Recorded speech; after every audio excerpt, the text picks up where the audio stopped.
মাত্র আমাদের জন্য।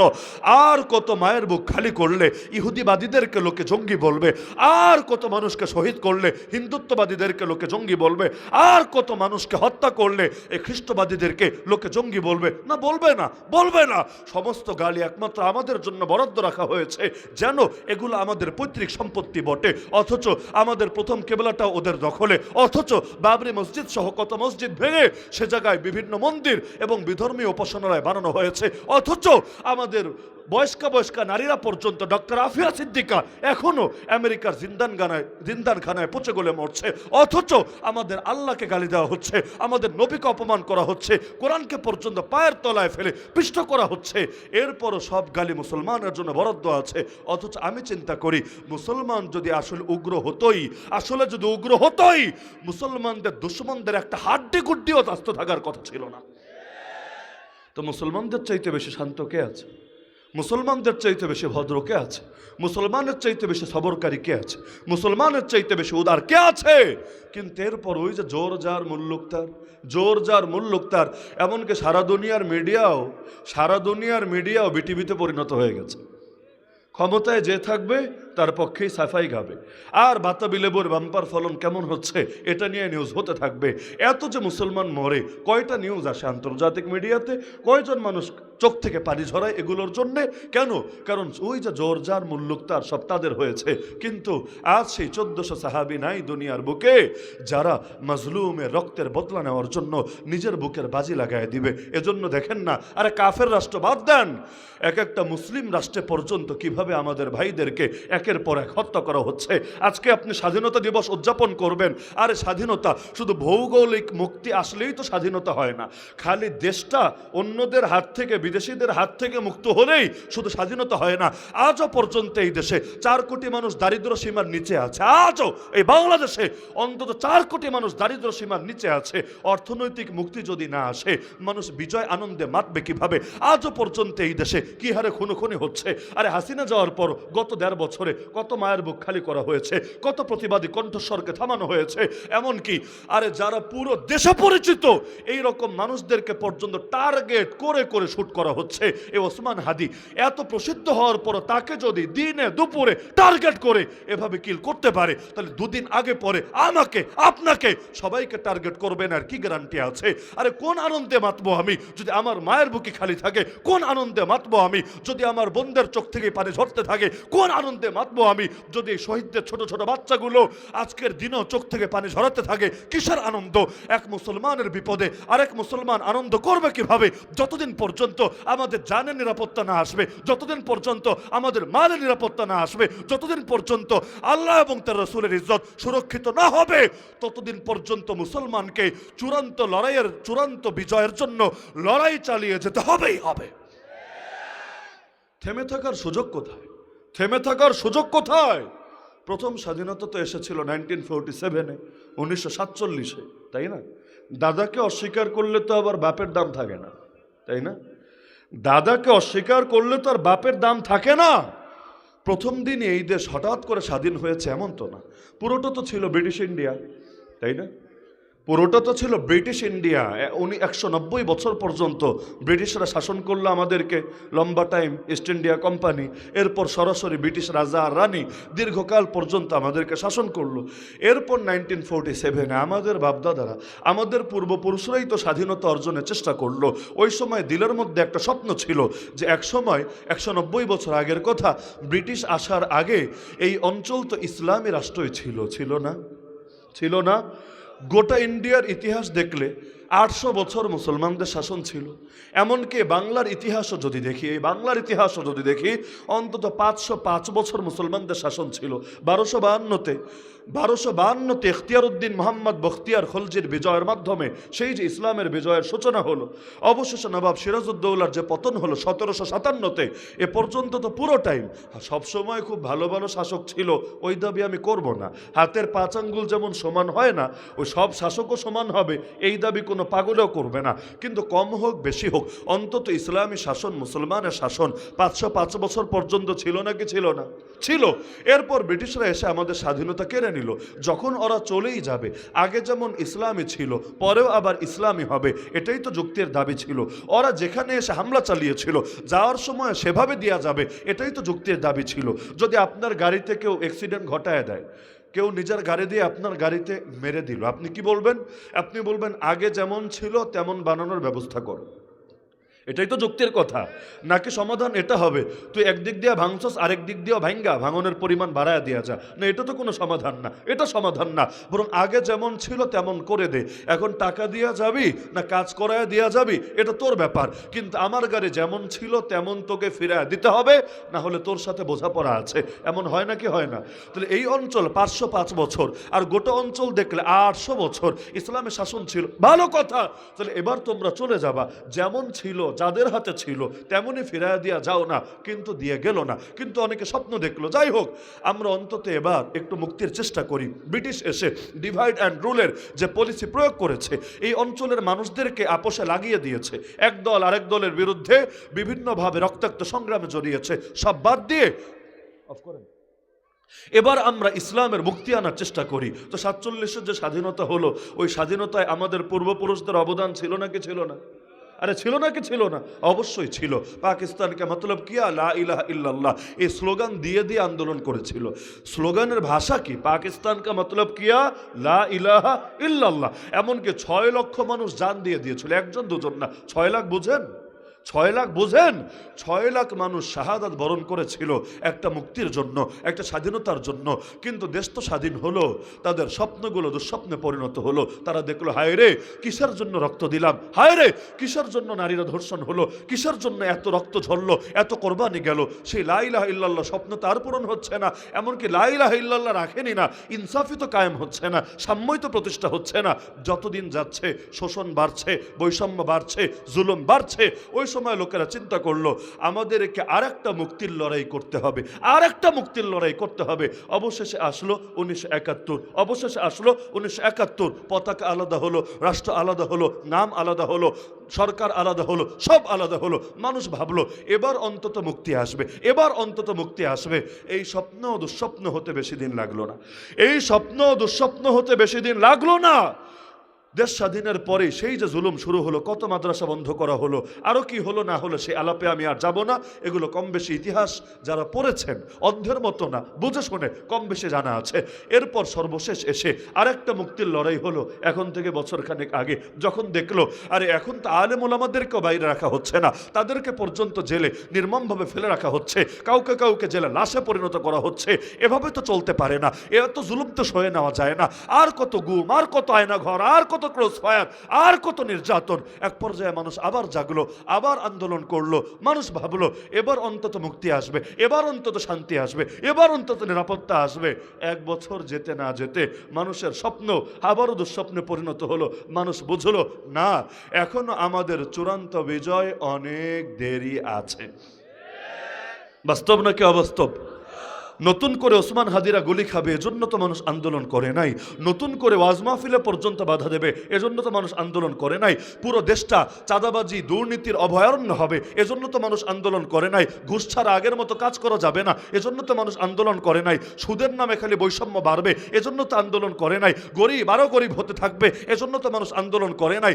এই যে পরিবর্তনের আশায় আন্দোলন করলো, চূড়ান্ত পরিবর্তন তো আসে নাই। তার মানে বিজয়ের তৃপ্তি এখনো পাওয়া বাকি আছে, চূড়ান্ত বিজয়ের হাসি হাসা এখনো বাকি আছে। হ্যাঁ, এটা সেদিন হবে যেদিন প্রকৃত অর্থে ইসলামের বিজয় হবে। কারণ আল্লাহকে নারাজ করে আল্লাহর বান্দা কখনো পারবে না পৃথিবীর বুকে ভালো থাকতে। ভালো রাখার মালিককে, শান্তিতে রাখার মালিককে, মুক্তি দেওয়ার মালিককে। সে আল্লাহরে মাইনাস করে ভালো থাকবা কিভাবে? সে আল্লাহরে বুড়াঙ্গুল দেখায়া দুনিয়া নিরাপদ থাকবা কিভাবে? এখনো পর্যন্ত সংবিধানে লেখা থাকে সকল ক্ষমতার উৎস নাকি জনগণ। বা সকল ক্ষমতার উৎস নাকি জনগণ। জনগণ যা চাইবে সব পারবে, যেটা মনে চায় বৈধ বানাবে, যেটা মনে চায় অবৈধ বানাবে, যারে মনে চায় ক্ষমতায় আনবে, যারে মনে চায় ক্ষমতা থেকে সরাবে। মনে চেয়েছে বেশ্যাখানা খুলে দিয়েছে, মনে চেয়েছে মদের বারের লাইসেন্স দিয়েছে, মনে চেয়েছে অর্থনীতির মেরুদণ্ড সুদ বানিয়েছে, মনে চেয়েছে এজন্য ভাস্কর্যের নামে মূর্তি সয়লাভ ঘটিয়েছে, মনে চেয়েছে অপসংস্কৃতি ছড়িয়েছে, মনে চেয়েছে গান বাজনা বেহায়াপনা ছড়িয়েছে, মনে চেয়েছে যা মনে চায় সব করতে শুরু করেছে। অথচ এভাবে তো চলতে পারে না, এভাবে তো মুক্তি আসতে পারে না। আরে বান্দার মনে চাওয়া দিয়ে কি আসে যায়? সৃষ্টি করেছেন যিনি, বিধানও দিবেন তিনি যা বলবেন ব্যাস সেটাই চূড়ান্ত, এর বাইরে কোনো কথাই চলবে না, চলতে পারে না। এজন্যই চূড়ান্ত বিজয় যখন আসে, এত বরকত আসে আলহামদুলিল্লাহ। ওই যে 1400 সাহাবীর হাত ধরে, এখানেও যেমন 1400, তাই না? সংখ্যাটা বলার জন্যই কিন্তু উদাহরণ আমি টেনেছিলাম। হুদায়বিয়ার প্রান্তরে সেই যে 1400 সাহাবী ছিল, নবী যাদের ব্যাপারে বলেছিলেন সহিহ হাদিস, গাছের নিচে বায়াত রেজওয়ান যারা দিয়েছিল, এদের একজনও কখনো জাহান্নামে যাবে না। এত খুশি হয়েছিলেন আল্লাহ তাদের উপরে, এত খুশি। লা ইয়াদখুলুন নার আহাদুন মিম্মান বায়া তাহতা শাজারা, কারণ সেই 6ষ্ঠ হিজরিতে তাদের হাত ধরে বিজয়ের আনুষ্ঠানিক সূচনা হলো। যদিও অনেকে বুঝতে পারছিল না এটা আবার কেমন বিজয়, উমরাই করতে দিল না, ভাগায় দিল, চুক্তি করতে বাধ্য করলো, যে চুক্তির মধ্যে এমন অনেক ধারা ছিল যেগুলো দেখলে মনে হচ্ছিল মুসলমানদের মাথা নিচু হয়েছে, এইটা আবার কেমন বিজয়। কিন্তু সব যেহেতু আমার আল্লাহর আদেশেই নবী করছিলেন, চুক্তির সাইনটাও আমার আল্লাহর আদেশেই করেছিলেন। এমনকি চুক্তিতে একটা শব্দ ছিল মুহাম্মদ রাসূলুল্লাহর পক্ষ থেকে। চুক্তির দুইটা পক্ষ, এক পক্ষ হলো মক্কার মুশরিকরা, আর এক পক্ষ হলো মুহাম্মদ রাসূলুল্লাহ এবং তার সাহাবী মুমিনরা, ইমানদাররা। মক্কার মুশরিকরা বলল, তোমার নামের সাথে রাসূল কেন? তোমারও যদি রাসূল মেনেই নেই তাহলে আর এত দ্বন্দ্ব কেন? তাহলে তো সব কেচ্ছা খতমই হয়ে যায়। বেটা তোমার রাসূল মানি না বলেই তো এত লড়াই, রাসূল মানি না বলেই তো এত যুদ্ধ, রাসূল মানি না বলেই তো এত সংঘর্ষ। সুতরাং রাসূলুল্লাহ শব্দটা মুছে দাও, শুধু মুহাম্মদ রাখো, সঙ্গে বাপের নাম লাগাতে পারো মুহাম্মদ ইবনে আব্দুল্লাহ, কিন্তু রাসূলুল্লাহ এই শব্দ রাখা যাবে না। চিঠিটা যিনি লিখলেন, চুক্তিটা যিনি লিখলেন, নবী সে আলী রাদিয়াল্লাহু আনহুকে বললেন, হে আলী, রাসূলুল্লাহ শব্দটা মুছে দাও। আলী বলল, আমি পারবো না, আমার হাত দিয়ে রাসূলুল্লাহ শব্দ আমি মুছব? জীবদ্দশায় এটা আমার দ্বারা সম্ভবই না। এমনকি ওমর পর্যন্ত এতটা উত্তেজিত হয়ে গেলেন, ইয়া রাসূলুল্লাহ আপনি কি হক নবী না? আল্লাহ রাসূল বুঝতে পারলেন ওমরের দিলের অবস্থা, বললেন, হ্যাঁ ওমর, আমি অবশ্যই হক নবী। আমরা কি হক দিনের উপর নাই? অবশ্যই আছি ওমর। তাহলে আমরা কেন লাঞ্ছনা গ্রহণ করব? আমরা কেন মাথা নত করব? প্রয়োজনে জান দিয়ে দিব, কিন্তু মাথা তো নত করতে পারবো না। আল্লাহ রাসূল বলেন, ওমর, নিজের থেকে কিছু করছি না, আল্লাহ যা বলেছেন তাই শুধু বাস্তবায়ন করছি। তবু ওমরের দিল ঠান্ডা হলো না, আবু বকরকে গিয়ে ধরলো, আবু বকর আপনিই বলেন আমার নবীকে হক নবী না? আবু বকর বলল, অবশ্যই হক নবী। আচ্ছা, আমরা কি হক দিনের উপর নাই? অবশ্যই আছি। তাহলে নবী এটা কি করছে? কি করছে আপনি বলেন তাকে, আপনি বোঝান তাকে। আবু বকর বলছে, আরে মাথা গরম কইরো না, নবী যেহেতু করছে অবশ্যই আল্লাহর আদেশেই করছে, নিজের থেকে করার কথা না। মানে নবী যে জবাব দিলেন, আবু বকরের মহাব্বত দেখেন, আবু বকরের মেজাজ দেখেন। আবু বকর নবীর জবাব শুনেছেন এমন না, তো তার জবাবটাও হুবহু নবীর জবাবই হয়ে গেল। অবশেষে ওমরও এক পর্যায়ে বুঝলেন, তার দিল শান্ত হলো এবং তিনি বলেন, মরণ পর্যন্ত আমি ওই দিনের ব্যবহারের জন্য আফসোস করেছিলাম। যদিও নবী আমাকে মাফ করে দিয়েছিলেন, নবী এটা কষ্ট নেন নাই, আমার মানসিকতা বুঝতে পেরেছিলেন। দিলের হালত সবসময় এক থাকে না, অনেক সময় মানুষ নিজের উপর কন্ট্রোল রাখতে পারে না, ব্যবহার অন্যরকম হয়ে যায়। নবী যদিও মাফ করেছিলেন, কিন্তু মৃত্যু পর্যন্ত ওই দিনের জন্য আমি আফসোস করেছি, আমি কেঁদেছি, আমি কষ্ট দিলে লালন করেছি। এত কিছুর পর আমার আল্লাহ বললেন, ইন্না ফাতাহনা লাকা ফাতহাম মুবিনা, নবী আজকে আপনাকে সুস্পষ্ট বিজয় দিয়ে দিয়েছি। বলবেন বিজয় হলো কিভাবে? দেখতে তো মনে হচ্ছে পরাজয়, বিজয় হলো কিভাবে? হ্যাঁ, দুনিয়ার চোখে এটা শেষ, আমার আল্লাহর চোখে এটা মাত্র শুরু। যেখানে গিয়া বান্দার দৌড় শেষ, সেখানে আমার আল্লাহর কুদরতের দৌড় মাত্র শুরু। আর দুনিয়ার কাফেররা কিভাবে দেখেন না, ওরা ভাবে আগামীর বিশ্ব কি আর কোনোদিন ইসলামের বিশ্ব হবে? সম্ভবই না। আগামীর দুনিয়ায় কি আবারও মুসলমান মাথা উঁচু করে দাঁড়াতে পারবে? সম্ভবই না। কিন্তু ওরা জানে না সব কিছুর চাবি একজনের হাতে, নিয়ন্ত্রণ একজনের হাতে। তিনি যদি আবারও নুসরাত নাজিল করেন আগের মতো করে, এই মুসলমানদেরকে কেউ দমায় রাখতে পারবে না। আমেরিকা ওই আফগানিস্তান ছেড়ে যাওয়ার সময়ও তো বলেছিল আগামী 1 বছরে 6 লাখ না খায়া মরবে, 6 লাখ অন্তত না খেয়ে মরবে। রিজার্ভের টাকাও তো মেরে দিয়েছে, ওরা তো ভেবেছে এই দেশ আবার কিভাবে ঘুরে দাঁড়াবে। আর সুদ ছাড়া কি অর্থনীতি দাঁড়াতে পারে? এই ওদের পশ্চিমা সিস্টেম ছাড়া কি আর দুনিয়াতে মানুষ উন্নতি করতে পারে? তো তারা বলেছে হাসবুনাল্লাহু ওয়া নি'মাল ওয়াকিল। আরে কিসের 1 বছর 2 বছর বছর 3 বছর 4 বছরও চলে গেল, আলহামদুলিল্লাহ। 6 লাখ দূরের কথা, 6,000 দূরের কথা, 6 জন না খায় মরে নাই। রাখে আল্লাহ, মারে কে? মারে আল্লাহ, রাখে কে? এই বাংলাদেশেও কত নাস্তিকরা ভাবছে, বেঈমানরা ভাবছে আর কি কোনোদিন এই দেশটা ইসলামের দেশ হবে? এই দেশের আকাশে ইসলামের পতাকা কোনোদিন পথ করে উড়বে? হরা ভেবেছে সব তো শেষই করে দিলাম, হুজুরদের এত মারলাম, কত হুজুররা জানে মেরে আরে পৃথিবী থেকেই বিদায় করে দিলাম, মুসলমানদেরকে জঙ্গি টঙ্গি ট্যাগ দিয়া কতভাবে দমানোর চেষ্টা করলাম, আর কি কোনোদিন এই জাতি মাথা উঁচু করে দাঁড়াতে পারবে? এখনো যারা প্রতিবাদ করবে ওদেরকে টার্গেট করে করে শুট করে দিব, ব্যাস কেচ্ছা খতম হবে। কিন্তু ওরা জানে না জমিনে কোনো কিছুর ফয়সালা হয় না, সব কিছুর ফয়সালা হয় রবের আরশের উপরে। আর রব যদি লিখে রাখে এই জাতি আবারও ঘুরে দাঁড়াবে, মুসলমান আবারও মাথা উঁচু করে দাঁড়াবে, চূড়ান্ত বিজয়ের হাসি শীঘ্রই হাসবে। পৃথিবী সবাই মিলেও যদি লাগে আমাদের বিরুদ্ধে, সকলে মিলে পারবে না কোনোভাবে আমাদেরকে দমিয়ে রাখতে। খালি আমাদের জন্য করণীয় হলো আল্লাহর আদেশের উপর অটল এবং অবিচল থাকতে হবে, ভরসা শুধুমাত্র তার উপরে রাখতে হবে। ওয়ালাল্লাহি ফাতাওয়াক্কালু ইন কুনতুম মুমিনিন। সুতরাং সকলের প্রতি আমার বার্তা থাকবে, জীবন আমাদের কয়টা, সুযোগ আমাদের কয়টা, এই একটা সুযোগ হাতছাড়া করলে আফসোস ছাড়া আর কিছুই করার থাকবে না। মনে রাখবেন আল্লাহ কখনোই আমাদের মুখাপেক্ষী না। আল্লাহ আমাদের মুখাপেক্ষী? আরে আল্লাহ চাইলে ল্যাংড়া মশা দিয়েও নমরুদের অহংকারকে ধূলিসাৎ করে দিতে পারে। আল্লাহ চাইলে সাগরে চুবাইয়াও ফেরাউনের নাম নিশানা পৃথিবী থেকে মিটায় দিতে পারেন। এমনকি নবীজির দাদা, যার নামও সবাই জানেন, নবীর দাদার নাম কি? মাশাআল্লাহ, আব্দুল মুত্তালিব। যখন আবরাহা, বাদশাহ আবরাহা, প্রসিদ্ধ ঘটনা, সূরা ফিল যারা পড়েছেন সকলে জানার কথা। বাদশাহ আবরাহা যখন বিশাল হাতির বাহিনী নিয়ে আসলো, তার হস্তি বাহিনী এনেছে, মক্কা শহর তছনছ করে দিবে, কাবা ভেঙে মাটির সাথে ঘুরায় দিবে। ওই সময় তার বাহিনী লুটপাট শুরু করলো। বাহিনীর যে কাজ আর কি, যখন যার ক্ষমতা থাকে চাঁদাবাজি করতে, লুটপাট করতে, তো আর রুচিতে আর বিবেকে বাঁধে না। তো এখন তার বাহিনী লুট করতে গেল, গিয়ে এক মাঠে দেখলো অনেক উট, সব উট ধরে নিয়ে আসলো। উটের গোশত খাবে, উট দিয়ে পিকনিক করবে। সেখানে অনেকগুলো উট ছিল নবীর দাদার আব্দুল মুত্তালিবের। আব্দুল মুত্তালিব এসে হাজির, আমারে নিয়ে যাও বাদশাহ আবরাহার কাছে। সৈনিকরা বলছে তুই কে, তোরে কেন নিতে হবে বাদশার কাছে? বললো আমি সর্দার, আমি এলাকার সর্দার। তারা চিন্তা করলো আচ্ছা সর্দার তো সর্দারের সাথে দেখা করতেই পারে। তারা নিয়ে গেল বাদশাহ আবরাহার কাছে। আবরাহা বলল কি ব্যাপার, কেন এসেছো, কি চাও এখানে? আবরাহা ভেবেছে মনে হয় এলাকার ব্যাপারে সুপারিশ করতে আসবে, নেতার কাছে তো সাহায্য চাইতেই যাবে। আব্দুল মুত্তালিব বলল কি বাহিনী এনেছো এগুলো কি? আমার উট সব কয়টা ধরে এনেছে, তোমার এই লুটপাটকারী বাহিনীকে বলো আমার সবগুলো উট ফিরায় দিতে। বাদশাহ আবরাহা এমন হাসি শুরু করলো, হাসি থামাতেই পারছে না। বাদশাহ আবরাহা বলছে বেটা তোর মাথা ঠিক আছে? তোরে সর্দার বানিয়েছেটাকে? আমি এসেছি তোর শহরকে তছনছ করে দিতে, আমি এসেছি তোদের গর্বের ধন ঐতিহ্যের প্রতি কাবা ভেঙে দিতে। তোর এগুলো নিয়ে টেনশন নাই, এগুলো নিয়ে সুপারিশ নাই, এগুলো নিয়ে কথা নাই, আর তুই আছিস তোর উট নিয়া। আর সব যদি ধ্বংস হয় তোর উট দিয়া তুই করবেটা কি? উট ধুয়ে পানি খাবি? তাহলে তোর তো চিন্তা করা দরকার ছিল কি নিয়া, আর কিসের সর্দার তুই, চিন্তা করিস তুই কি নিয়া? আব্দুল মুত্তালিব চিৎকার করে বলল আরে আনা রব্বুল ইবিল ওয়ালিল বাইতি রব্বুন ইয়াহমি, আমি উটের মালিক, তাই উটের ব্যাপারে সুপারিশ করতে এসেছি।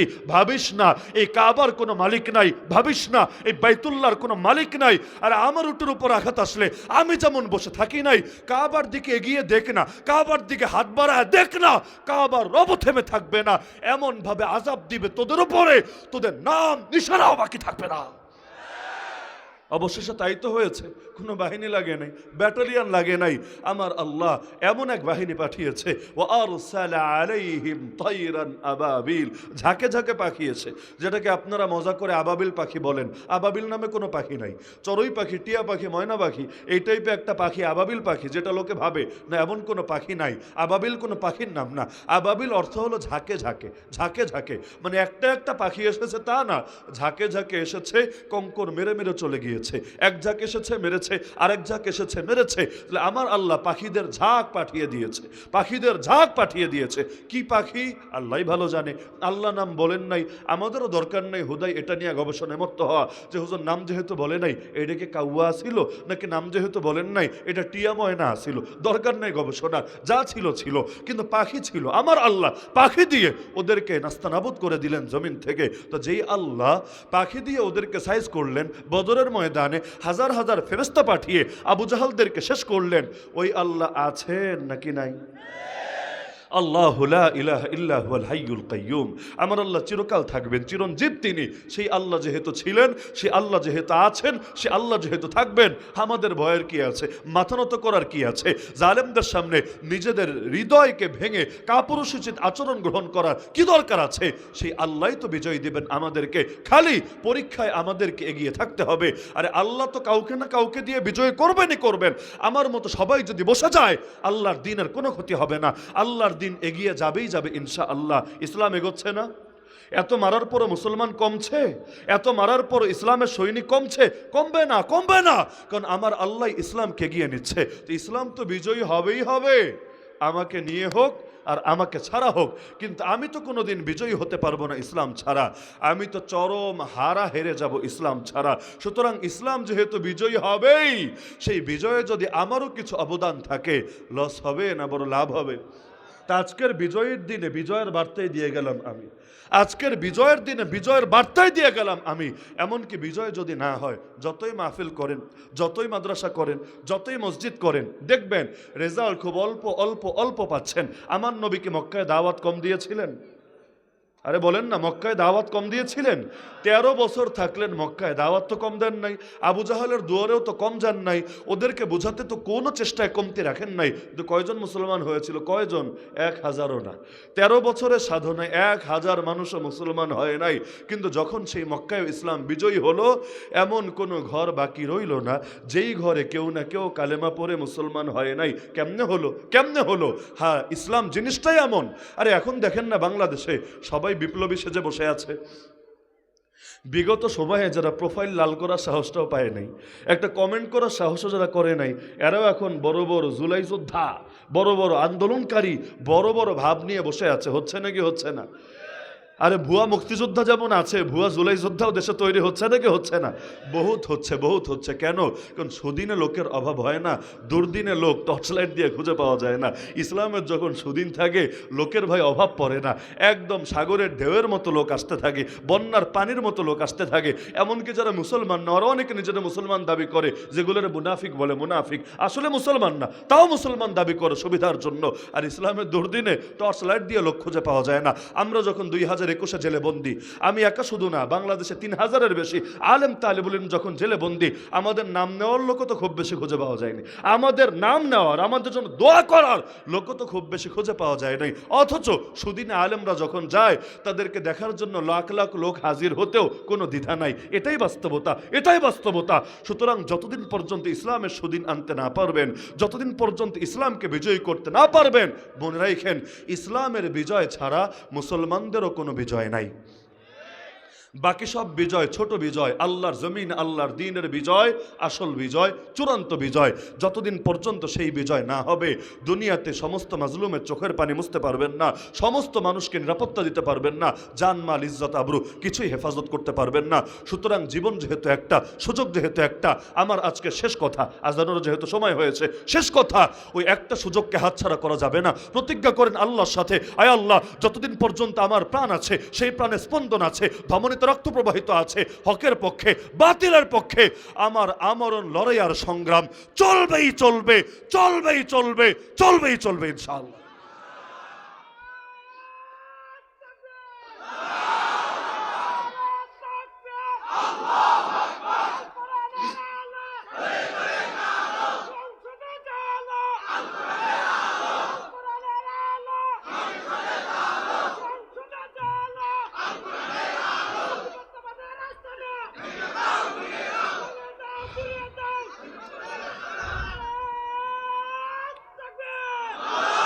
আল্লাহ রাব্বুল আলামিন আজকের এই মাহফিলকে কবুল করুন এবং আমাদের প্রত্যেককে যে কথাগুলো আলোচনা হলো, আলোচনা তো আরও হতে থাকবে ইনশাআল্লাহ, আমি তো মাত্র শুরু করে দিয়ে গেলাম। যতটুকু আলোচনা হলো আল্লাহর হৃদয়ে ধারণ করার তৌফিক দান করুন। আমরা যদি না জাগি মা, কেমনে সকাল হবে? তোমার ছেলে জাগলে গো মা, রাত পোহাবে তবে। ফানা ফিল্লাহ কি তেহমে বাকা কা রাজ মুজমর হ্যায়, জিসে মরনা नहीं आता उसे जीना नहीं आता, वमा अलैना इल्लल बलागुल मुबीन, व आखिर दावाना अनिल हम्दुलिल्लाहि रब्बिल आलमीन।